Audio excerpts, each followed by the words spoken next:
In the highest tiers of comic book power, battles are no longer decided by strength, speed, or even intelligence. At this level, power is defined by authority. Authority over reality. Authority over existence. Authority over the story itself. This is not a clash of heroes or villains in the traditional sense. This is a confrontation between two beings who represent the ultimate endpoints of their respective universes.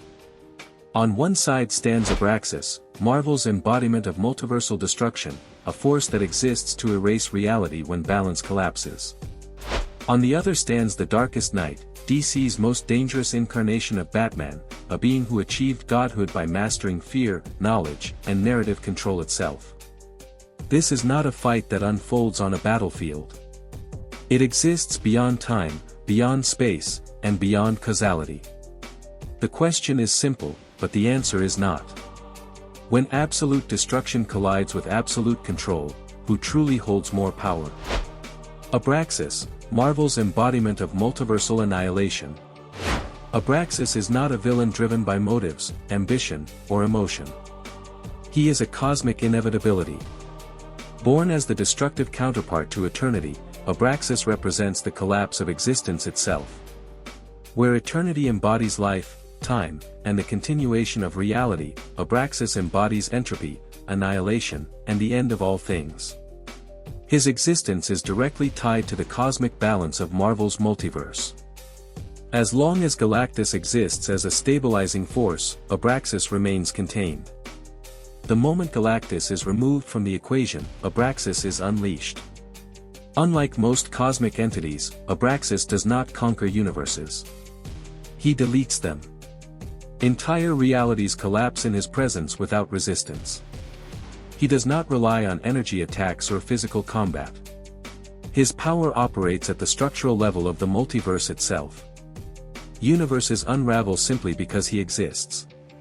Cosmic beings fall not because they are weaker, but because their existence becomes invalid in his presence. Abraxas has casually destroyed multiple universes, killed alternate versions of Galactus, and overwhelmed abstract entities that govern reality itself. He exists outside time, unaffected by causality, and immune to conventional erasure. Abraxas is not chaos. He is the final consequence of imbalance. In Marvel's hierarchy, he stands just below the one above all, a living multiversal extinction event given form and consciousness. The Darkest Knight, DC's god of fear and authorship. The Darkest Knight is not simply Batman empowered. He is Batman perfected through terror, intelligence, and cosmic omnipotence. Originating from the dark multiverse, this version of Bruce Wayne became the Batman who laughs after being infected with Joker toxin. Unlike other corrupted Batmen, he retained his strategic brilliance while fully embracing absolute cruelty. Over time, he manipulated cosmic events, defeated beings like Perpetua, and ultimately absorbed the full power of Dr. Manhattan. Dr. Manhattan's power extends far beyond energy manipulation. It grants metaversal awareness, the ability to perceive past, present, and future simultaneously. It allows timelines to be altered, histories to be rewritten, and the very structure of DC's narrative reality to be reshaped. When the Darkest Knight absorbed this power, he transcended conventional godhood. He gained authorship over the multiverse itself. He could erase heroes by removing their narrative purpose. He could reshape worlds by deciding they were never meant to exist. His power feeds on fear, but his dominance comes from knowledge. He understands every possible outcome and selects the one in which he prevails. Until the story itself intervenes, the Darkest Knight is functionally unstoppable within DC's cosmology. Power comparison, destruction versus control. At first glance, Abraxas appears overwhelming.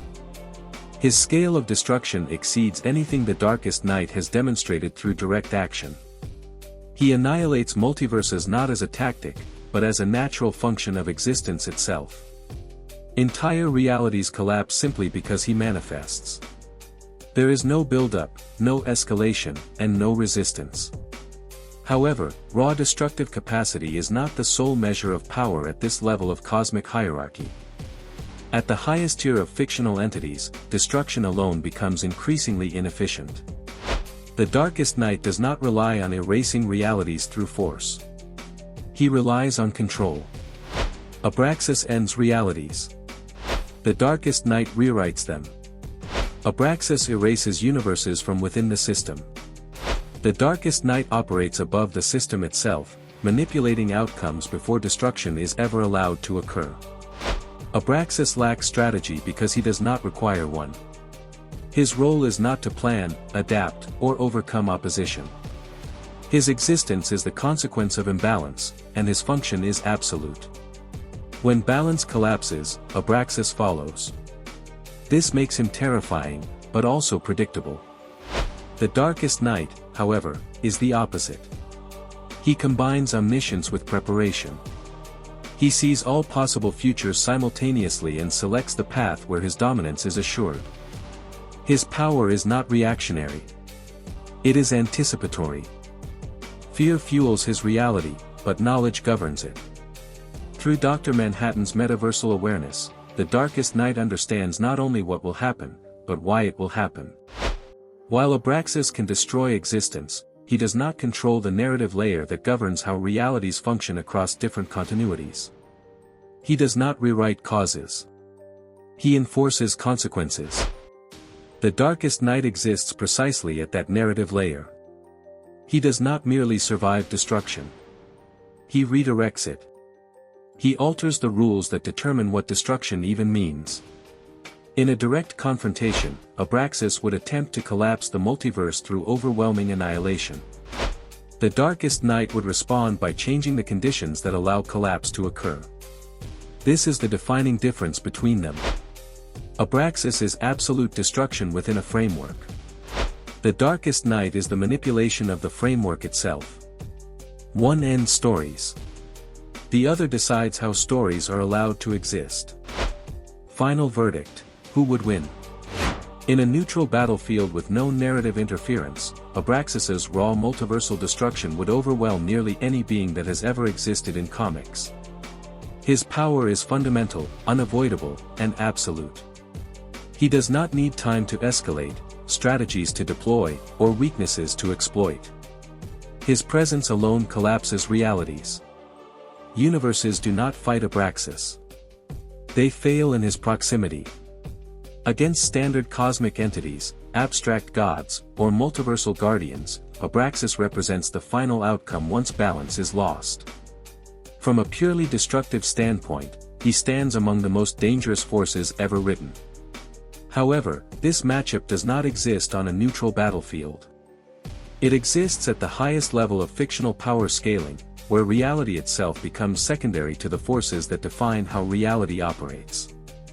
At this level, narrative authority outweighs raw force. Control outweighs annihilation. And foresight outweighs inevitability. The Darkest Knight does not approach conflicts as battles to be won through power output. He approaches them as systems to be rewritten. He does not need to overpower Abraxas. He only needs to invalidate him. With Dr. Manhattan's metaversal awareness, the Darkest Knight perceives all timelines, all outcomes, and all causal chains simultaneously. He understands not just what Abraxas is, but why Abraxas exists. He would identify the precise condition that allows Abraxas to manifest, whether that condition is cosmic imbalance, structural necessity, or narrative consequence. Using Batman's unparalleled strategic mind, amplified to a godlike scale, the Darkest Knight would not confront destruction head-on. He would remove the circumstances that make destruction possible. Abraxas is the end of balance. The Darkest Knight is the one who decides whether balance matters at all. This is not a battle of endurance or strength. It is a confrontation between inevitability and authorship. Abraxas enforces the rules of collapse. The Darkest Knight rewrites the rules themselves. As long as a framework exists, Abraxas can destroy within it. But once the framework is altered, his role becomes obsolete. The Darkest Knight does not erase Abraxas through force. He renders him unnecessary. Final result. The darkest night wins, not by destroying Abraxas, but by rewriting the rules that allow destruction to occur. This is not a victory of power. It is a victory of control over existence itself. Check out my other videos for more epic character crossovers and battles. Thanks for watching, and stay happy and healthy.